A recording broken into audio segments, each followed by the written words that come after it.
before anyone even made a single decision. The battlefield itself was a huge problem. I mean, look at this description. The Italian army was about to march into a landscape that was just brutally unforgiving. Think of it like a maze of giant peaks and tangled ravines that could just swallow up entire units and make communication impossible. This terrain, it's practically a character in this story. So the story of this night really kicks off here, on the evening of February 29, 1896. The Italian commander, General Oreste Baratieri, has his entire career on the line, his army is running out of food, and he calls this huge, high-stakes meeting with his generals. The fate of thousands of men is literally hanging on what happens in this tent. And the pressure on General Baratieri was just immense. I mean, he actually started the meeting by suggesting they should retreat. His supplies are almost completely gone. But he was getting hammered with telegrams from the government back in Rome demanding a big, glorious victory. And on top of that, his own generals were openly criticizing his caution and really pushing for a fight. This quote right here from General Dabramida, wow. It just perfectly captures the mood in that room. It's this toxic mix of pressure to be a hero and this deep fear of national humiliation. The generals basically argued that retreating would be worse than losing. So in the end, the call for action, no matter the cost, won the day. And because of that decision, they were taking a massive, massive gamble. The reality of their situation was pretty stark.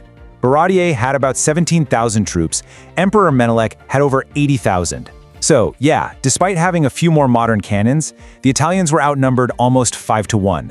An attack was an unbelievable risk. And so Baratieri caved. He announced the attack would begin that very night. And the plan they came up with was audacious, to say the least, and really complex. It was supposed to be a surprise night march to grab the high ground overlooking the Ethiopian camp.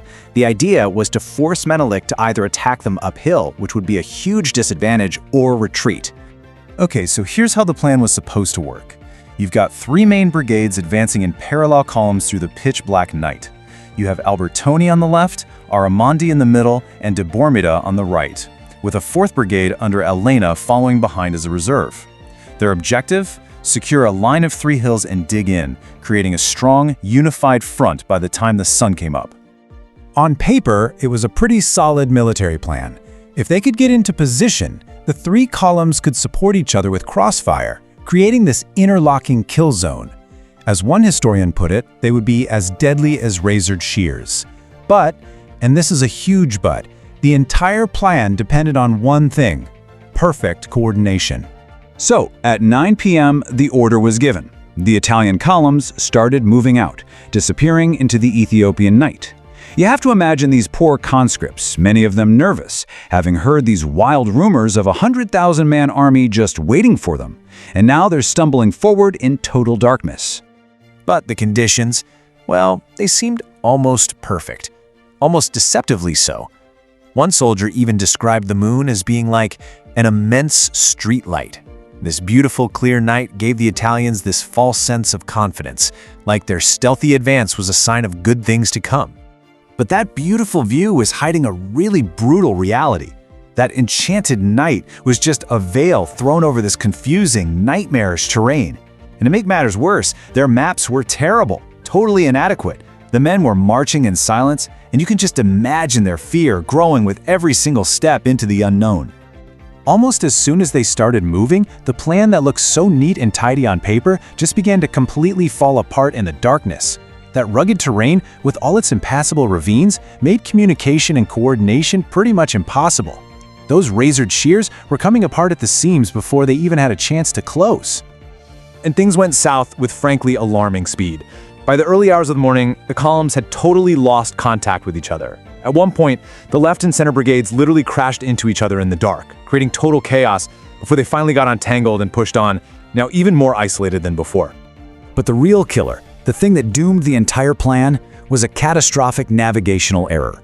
General Albertone, who was leading that left column, was using a sketchy, inaccurate map. He mistook the hill he was supposed to take, Kadane Mehret, for a completely different mountain. And that one mistake sent his entire brigade marching for miles and miles ahead of everyone else, straight into disaster. So, as the sun starts to rise on March 1st, the Italian army is not in a neat, coordinated defensive line. Nope. They are hopelessly scattered, totally isolated, and completely lost. And meanwhile, Emperor Menelek's army, who had been tipped off by their scouts about the Italian advance, was wide awake and getting ready for a fight. At 6 o'clock in the morning, the moment of truth finally arrived. The beautiful night was over, and the harsh light of day was about to reveal the fatal consequences of the night's mistakes. And in that early morning light, Albertone's brigade, miles off course and all alone, comes down a hill and practically walks right into the middle of an advanced Ethiopian camp. The hunters had just become the hunted. And the first contact? It wasn't some thunderous Italian charge. It was the crack of a few warning shots from some very startled Ethiopian sentries.